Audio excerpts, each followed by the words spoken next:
થોડા વર્ષો પહેલા સેલ્સમેનનું એક ગ્રુપ શિકાગોમાં પ્રાદેશિક વેચાણ સંમેલનમાં ગયું હતું.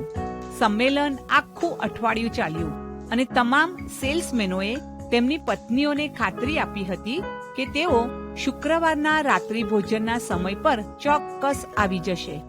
તેઓ તેમની પરત ફ્લાઇટ પકડવા માટે એરપોર્ટ પર ઉતાવળ કરતા હતા.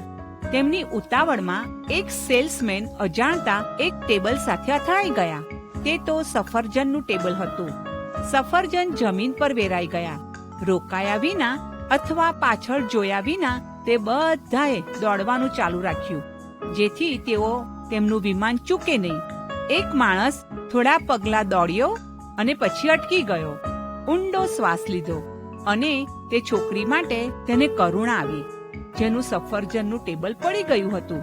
તેણે તેના મિત્રોને તેના વિના આગળ વધવાનું કહ્યું અને એમ પણ કહ્યું કે જ્યારે તેઓ તેમના ઘરે પહોંચે ત્યારે તેની પત્નીને ફોન કરીને જણાવે કે તે પછીની ફ્લાઇટથી આવશે.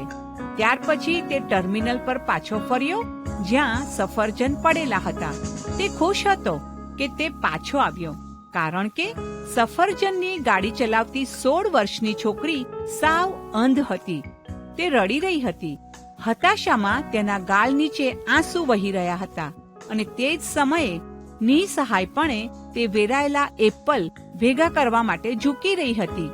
જો કે ભીડ તેની આસપાસ હતી, પણ કોઈ રોકતું ન હતું અને તેને કોઈ મદદ કરતું ન હતું. સેલ્સમેન તેની સાથે ફ્લોર પર ઘૂંટણે પડ્યો. સફરજન એકઠા કર્યા, ટેબલ પર પાછા ગોઠવવામાં મદદ કરી.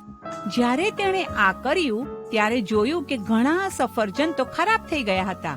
તેથી તેણે તેનું પાકીટ બહાર કાઢ્યું અને છોકરીને કહ્યું, કૃપા કરીને આ પૈસા અમે જે નુકસાન કર્યું છે તેના માટે રાખો. પેલી છોકરીએ હર્ષથી તે સ્વીકારી લીધા અને તેને પૂછ્યું કે શું તમે ઈસુ છો? બાઇબલ પણ શીખવે છે કે ઈસુના જેવું મન રાખો. મિત્રો, હંમેશા જરૂરિયાતમંદ લોકોને મદદરૂપ બનો.